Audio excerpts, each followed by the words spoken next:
Hello everyone. Today's lesson we're going to be doing the second part of chapter 1, and it's going to be on research methods. Now this PowerPoint here is going to be drastically different than the book. You can read the book if you want and get good additional information, but there's some points here that I want to make sure everybody gets.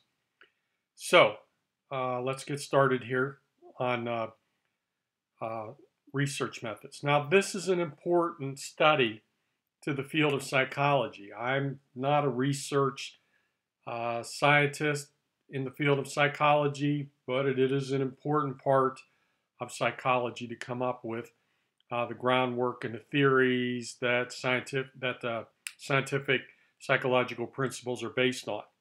So this is how they do the research and why it's important.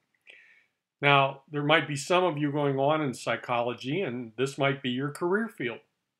You may get into scientific psychology, research, investigations, and studies, and this is just very, very basic groundwork for you. So let's move on here.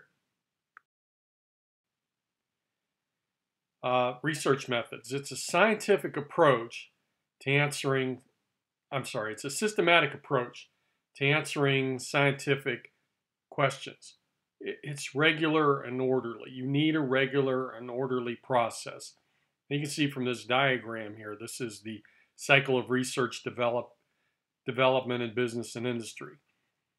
It's an orderly process. You scale up and study effectiveness. You synthesize and theorize. You explore, hypothesize, and clarify. You design, develop, and test. You implement, study efficiency, and approve. And then you keep it going, scale up and study effectiveness, and so on and so forth. But it's a regular, orderly process. You need a process. You need organization. Why is that? Because the opposite is chaos. If there's no scientific basis for the foundation, anybody can say or do anything they want. They can give their opinions. And anybody's opinion is just as right as anybody else's opinion when there's no science involved. So like the graphic here, good illustration of everybody giving their opinion, and yeah, it makes some kind of sense. Like the instructor says, called the butterfly effect. Theoretically, a butterfly flapping its wings in Calcutta could turn people and animals in America into butterflies, and this is how butterflies reproduce. That's why we have to kill all the butterflies. Logical argument here, but no scientific basis to it. And people doing their thing, whatever it is, can lead to just chaos. Now, as far as I know, this is the first scientific experiment. And let me back up here. The scientific method is a step-by-step process to do an experiment. And the scientific method is a form of critical thinking based on careful measurement and controlled observation.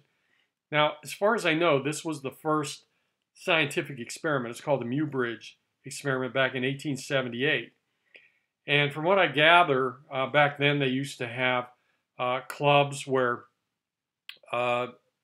men would get together, deep thinkers and leaders in their field, and they would, I suppose, drink their brandy out of snifters and smoke their cigars and engage in all kinds of conversation there of enlightenment. But I understand that there was a debate going on at one of these clubs about horses, which was the main mode of transportation back then. And was it when a horse gallops, do all four of his legs leave the ground?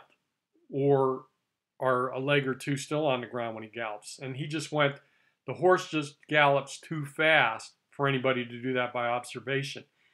Now I understand that Edward Muybridge, who was, I think, don't quote me on this, but I think he was an instructor, professor at Cambridge University, and somehow he was into photography, but he came up with an experiment to where they could set up a series of cameras on the racetrack and trigger them by string or something, so that when the horse galloped through them, they would fire and they would get the individual frames.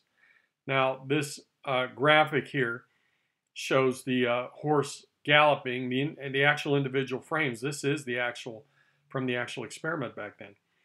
And you could see that when a horse gallops, all four of his legs are off the ground. Scientifically observed, scientifically measured, scientifically proven.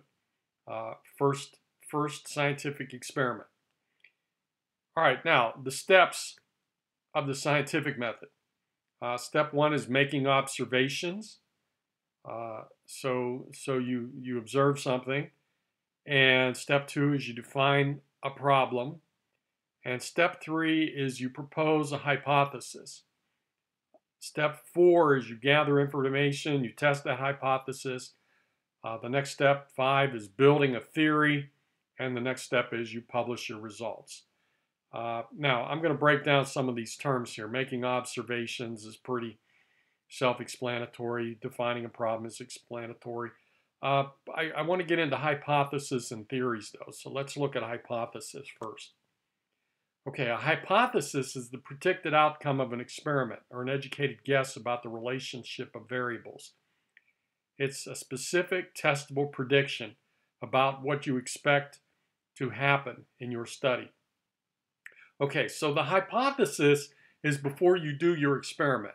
And in terms of the terms, hypothesis and theory, I think people use those interchangeably. We're working on this hypothesis here, or we've proven this hypothesis, or, we're going to test out this theory. And I'm just giving you the correct usage of it. A hypothesis is before the experiment. It's the predicted outcome of an experiment, but you haven't done the experiment yet.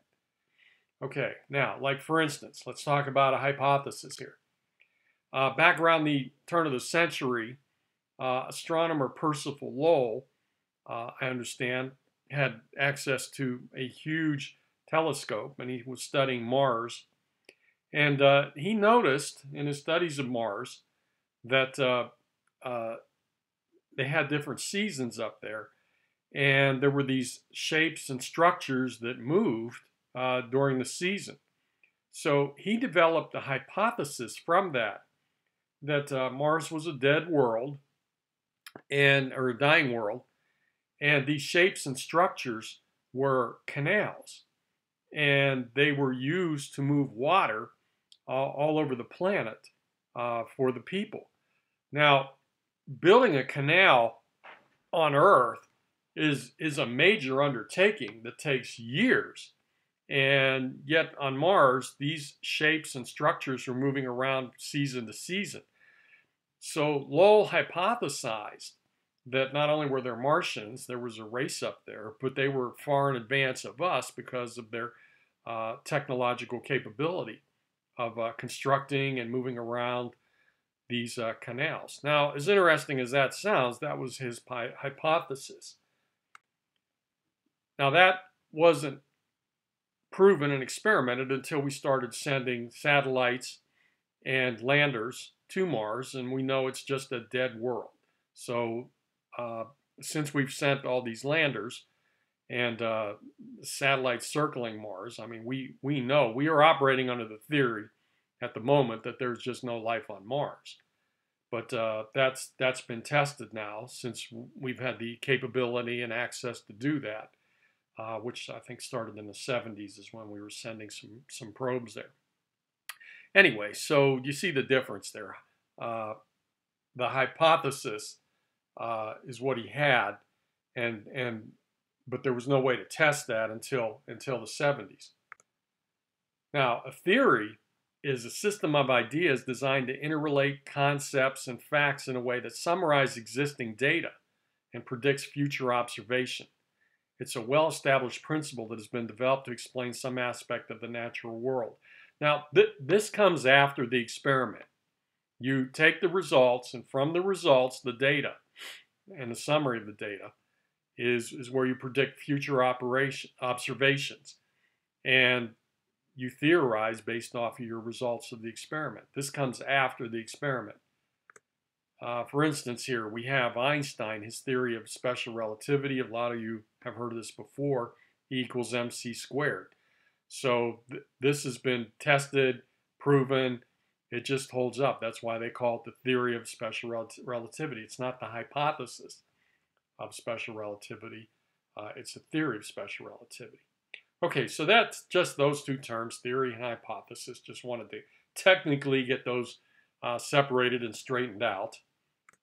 Okay, the next term is an experiment, which is a formal trial undertaken to confirm or disconfirm a hypothesis about cause and effect.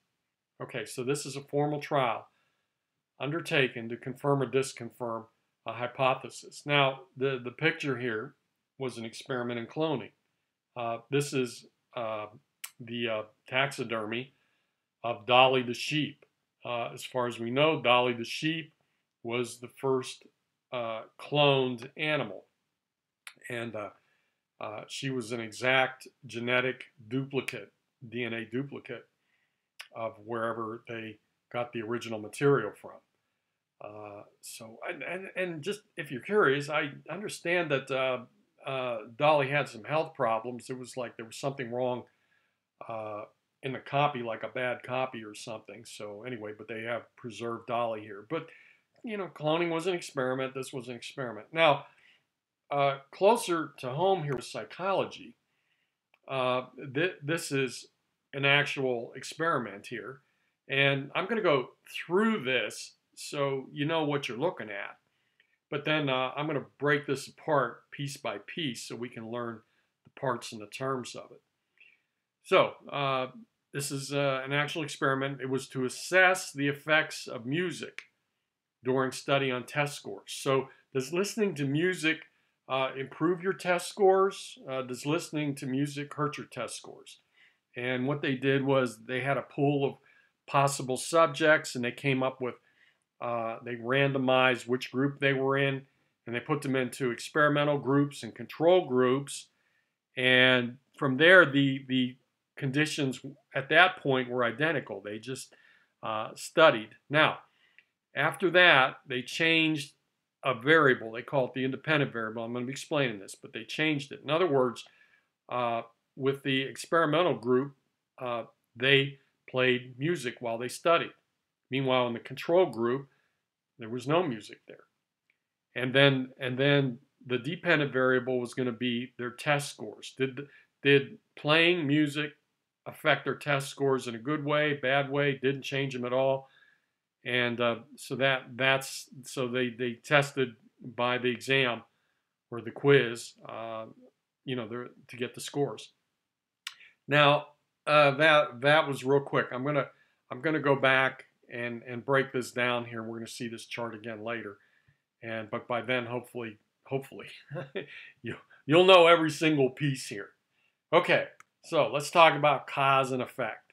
Cause and effect is an action or event which produces a response, certain response to the action in the form of another event. Okay, I mean cause and event. Things happen that lead to consequences. Okay, like if you're drinking and you're driving, that's the cause. Okay, and the effect is greater chance of an auto accident. Or if you're out driving in really bad weather, you have that's the cause. The effect would greater chance of an auto accident too. If you're distracted, and driving, that's the cause. You have a greater chance of an auto accident. That's the effect. If you're speeding, of course, that's the cause, and you have a greater chance of an auto accident there too. Cause and effect. There's something, a cause that leads to an effect. All right, now these are very important concepts here, and when you're moving on to other psychology courses, you will need to understand about the variables when it comes to scientific psychological research. So let's talk about these here and make sure we drill down and get these. All right, so these are variables. A variable, like it says here, is any condition that changes or can be made to change. A measured event or a state that may vary. All right, variable, changes. Your feelings are variable. You can get up in the morning and you can be feeling real good, and then maybe you spill coffee on yourself or something, and right from there your mood changes. And the whole rest of the day goes bad for you. Okay, so I mean feelings and moods are variable.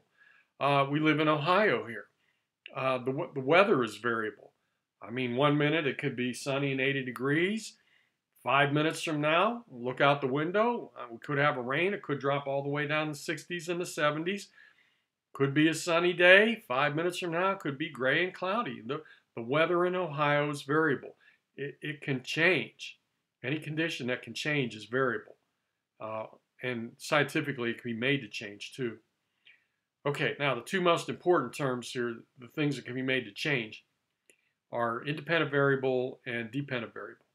Now, independent variable in an experiment is the condition being investigated as a possible cause of some change in behavior.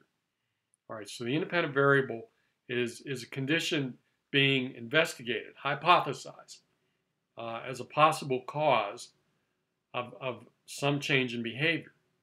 And the dependent variable in an experiment is the condition, usually behavior, that is affected by the independent variable. So you can look at it as this way. Well, let me just go through this again here. All right, so the independent variable is a condition being investigated. They want to change the independent variable to see if it changes the behavior, which is changing the dependent variable, or not changing the dependent variable for that matter, but this is the one that's going to be affected by it. A little more about this, independent versus dependent variable. You can look, cause and effect again. Independent variable is the cause, dependent variable is the effect. So if you're not drinking and driving, then your chances of having an auto accident are less. See that? So not drinking, being the independent variable, has an effect on the dependent variable. Of course, if you change that, if you're drinking and driving, see, drinking and driving is the independent variable, and drinking is, when you're driving, independent variable, your chances of an auto accident are higher, which is the dependent variable. You could also look at the independent variable as the before, drinking, or the weather for that matter, or speeding, like we had in the other chart, however you want to do it, the before, and an auto accident, the dependent variable would be after or not. The independent variable is the input, the dependent variable is the output. Another way is the independent variable is what you do, the dependent variable is what happens. Okay, real life situation. So we've got a family here, and they have a couple little babies there. You can see that. Now, an independent variable would be if the mother and father did the best they could to raise their children right. Now, and some of you know this. I mean, I'm not saying if you do everything the best you can, you're going to raise perfect, happy children. But that is your best chance to raise happy children. So just for our purposes here, so we got a family, and they're trying to do the best they can for family decisions, to raise their children right, and that is their best chance to raise happy children. So so the independent variable in this case is doing the best they can, and the dependent variable is like their dependents. Okay, that's the effect. That's whether the children are happy or not. In this case, that's the best chance they have to raise happy children. Now, to change that variable, you have a mother and father that aren't doing the best they can. They get into irresponsibility. for their family and for themselves. And they get into drugs or alcohol, or they get into extreme debt. Now, I'm not saying 100%, the kids aren't going to turn out okay.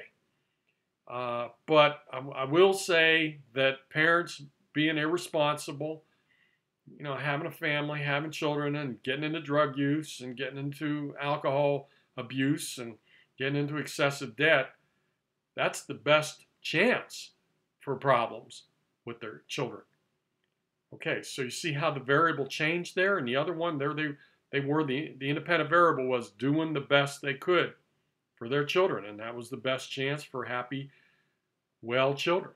And now the thing that's changed is the independent variables changed. Is they're not doing the best they can. They have changed something. They have gotten involved in something that's probably not in their best interest, but they've done that. And the dependent variable, again, is the children. And that's the best chance for problem with the children. Okay, other examples here. How about why are you in school?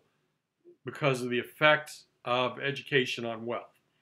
So you're banking on this one is why you're sitting here watching this or listening to me. You're just hoping that with the independent variable is the amount of education. You could have stopped after high school, but you've gone on to further education. And you're just hoping that the dependent variable is your income level goes up. Now, there's no guarantee here, okay?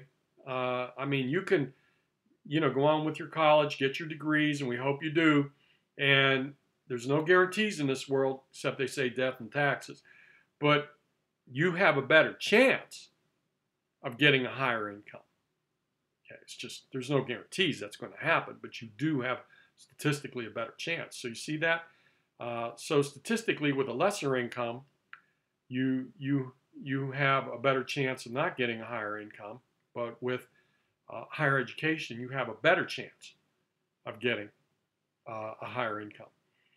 So your independent variable would be how much education you get, and then the effect of that, cause and effect, the effect of that is going to be a better chance with the dependent variable, which is an income level.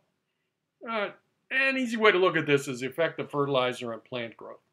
The independent variable is how well you take care of your plants, fertilize them or not, have them in the correct amount of sunlight or not, and the right plant type or not, and that's certainly going to affect whether they grow well or whether they don't grow well. So there's your independent variable and dependent variable.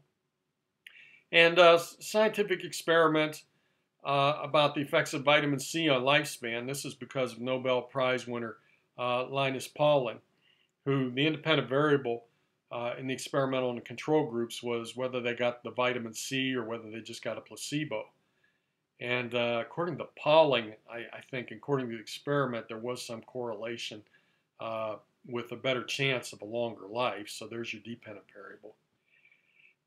Now, you're going to see for one of the assignments here that I want you to, I'm going to give you a cause and effect. And I want you to draw a poster. Just draw me a stick figure. There's going to be more instructions on this in the assignment folder. But this is kind of what I'm looking for here. So, and don't do this, okay? Do not do this one. But I'm just showing you this for an example. And again, this will be an assignment folder. More about this. But just be aware this is coming. Okay, so this is a picture, a poster on your cell phone bill and an independent variable and dependent variable and how it affects that. Your cell phone bill depends on how many minutes you use. So the independent variable is whether you talk a lot or talk a little. And yet that's the change there. That's going to be the cause. If you just use the plans in your minute and no more, the dependent variable is the bill. You'll get the bill and you'll be within your plan and you'll pay your amount. Meanwhile, if you talk a lot and you go over your minutes, then when you get your bill, you're going to have to pay a lot more. Okay, so uh, this kind of idea I want for the poster. Just, don't, so you can use stick figures, but just don't use this one. Okay, so this is going to be the assignment here. And we'll I'll just briefly show you in here, but you can do this. You can do this on your own. Okay, so well, we'll get to the assignment here. Now, a few other terms that I wanted to get to here is with that experiment, there was a pool of subjects to draw from, and they were randomly assigned to the experimental or control group. So this is a term here, random assignment. It's the use of chance, for example, flipping a coin to assign subjects to the experimental or control group. So it's entirely just random chance. Okay, so back to the experiment here. Assessing the effects of music during the study on test scores. So you can see there's a pool of possible subjects and random assignment. Random assignment. They flip the coins, say, and they put them in the experimental group or the control group. Now, the experimental group is the group that they're going to change the independent variable on. And the control group, there's not going to be a change in the independent variable.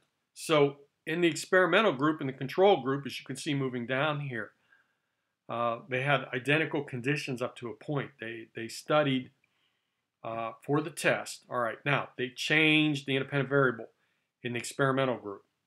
See that? The music entered in.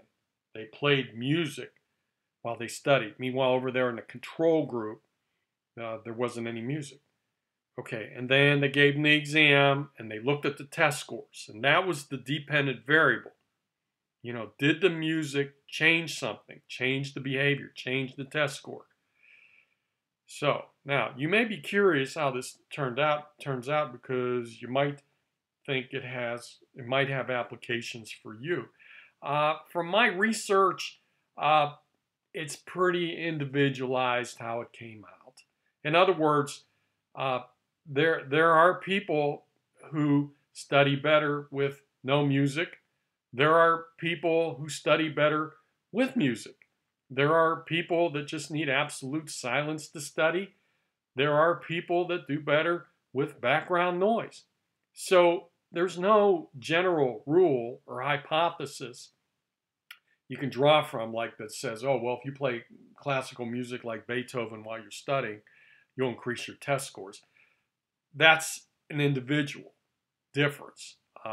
It could, maybe for you, maybe playing classical music with Beethoven or hard rock or something can increase your test scores. But for somebody else studying, it's just going to be distracting. So as far as I know, that's how this experiment came out. Okay, a few other terms: statistical significance, experimental results that would rarely occur by chance alone. So there wasn't any statistical significance to that experiment. The difference must be large enough to only occur by chance in fewer than 500 experiments, or 5 experiments out of 100. So in other words, you've got a viable theory going on here.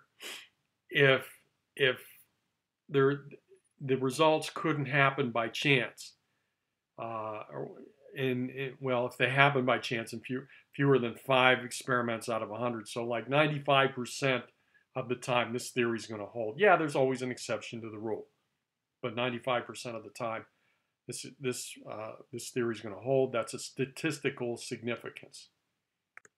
Okay, then there's also research participant bias.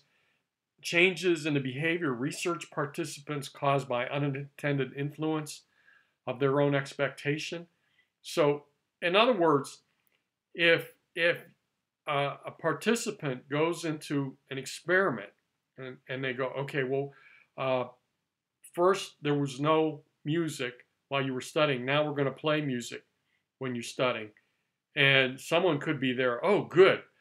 being an individual difference. Music helps me while I study. Then that's a participant bias. You could do better on the exam just knowing it's like, okay, well, I'm okay because I studied with music. By the same token, they could be playing music and somebody might not do well with music in the background. And they go, this isn't going to help me study. I'm not going to do good on this exam. It's almost like a self-fulfilling prophecy. So, but they come in with biases that could be, could be unattendedly influenced during the experiment. Now, the other kind of bias is called researcher bias. This is changes in participant behavior caused by an unattended influence of a researcher's actions. So, in other words, the researcher, when he's explaining, okay, now we're going to play music to your group while you're studying, and you're lucky people because after studying with this music, your test scores are going to be a lot better. Somebody could go in like a self-fulfilling prophecy with more confidence and go, okay, well, that makes a lot of sense. This was a scientific experiment. I should do better on this exam. I mean, call it positive attitude, whatever, but they might. But anyway, the researcher accidentally contaminated the experiment. That's researcher bias. Okay, and then also placebo is an inactive substance given in place of a drug, and in psychological research or by physicians who wish to treat a complaint by suggestion. So a placebo is just like a sugar pill or a Tic Tac or something. It does nothing, but in and of itself, but just by the power of suggestion, you could, they get results. But really, in an experiment, they, especially with using medication, they want to test it up against. They want to test something that has no effect, but they're taking something up against something that might have some effect. But what they're testing, which really doesn't do anything, but they still want them taking something. That's your placebo there, which could lead to the placebo effect, which is changes in behavior due to participant expectation that a drug or other treatment may have some effect. So, yeah, there's the test drug, there's the placebo, and it could be just, deliberate experimental design where the subject is told, okay, this pill here is just very powerful for anything that'll ail you or aches and pains, anything. And it could be that just the power of suggestion alone could alleviate a problem or something. Meanwhile, the pill really had nothing to do with it. It just shouldn't have any effect. But that's the placebo effect. A few other things: research fraud. There are researchers that do research and it's not legitimate for whatever reason, and the results aren't legitimate. You just have to keep in mind that unfortunately goes on out there. Why they do this? Career pressure, ease of the fabrication because they did it. Who knows? Funding pressure. Maybe their whole funding is based on getting the results that the funding source wants. Who knows? But unfortunately, it does go on out there. But there's consequences to it. The results can be catastrophic. It could lead to false treatment. It could lead to wasted money. It could lead to endanger people's lives. So always best to check out whatever research you're getting into. Okay, and that'll do it for this session here.